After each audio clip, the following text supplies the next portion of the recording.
Welcome to Movie Monday, where every Monday I tell you a movie you need to watch and sometimes not. Today we're talking about Two Sleepy People.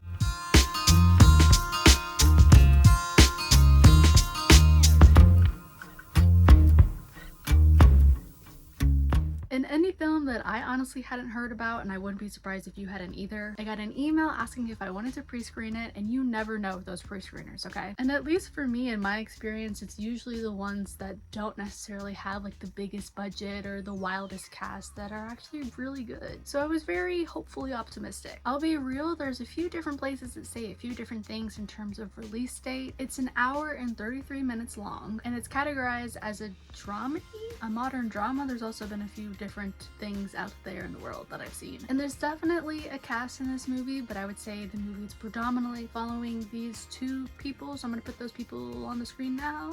But I would highly recommend looking the rest of the cast up. But if you wanted that behind the scenes information like ratings, writers, directors, producers, that should all be on the screen now as well. Like I said, I didn't really know what this movie was until it landed in my email. I went into this pretty blind. I looked up the description and it sounded somewhat fascinating, but I didn't want to put labels. I didn't want to like build expectations. I knew it would be indie, but that's about it. I watched it alone at home, like on my bed, literally like this. My iPad was sitting right here. I don't know if you needed all of that information, but it surprisingly hooked me like right away. There wasn't like one single defining moment where I was like, wow, I am locked. It was more just like from the beginning, you kind of knew this was going to be a different kind of ride. And I'm a curious person and I really just wanted to see where it was gonna go. And I'm happy to say that I definitely stayed engaged the entire time. Everyone across the board was super solid, but those two faces that I put up on the screen earlier are definitely our shining stars here. Like, shout out to them. They were awesome. Both of them felt so grounded and natural in their roles. I wouldn't say I felt like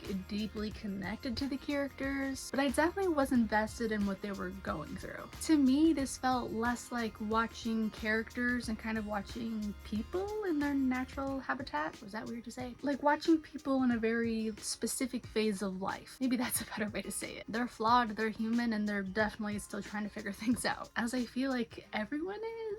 And I really liked that the movie didn't try to like force an emotional attachment. It kind of just lets you observe. I'll be honest, since watching it, I have really been wanting to watch it again. I think this is one of those movies that upon a second watch, you can really start to fully unpack everything. But on a first viewing, the things that stood out to me were you are in the driver's seat of your own life. You control your direction, but also sometimes you need help getting there. And companionship doesn't automatically mean romanticship. That's not a word. Romance.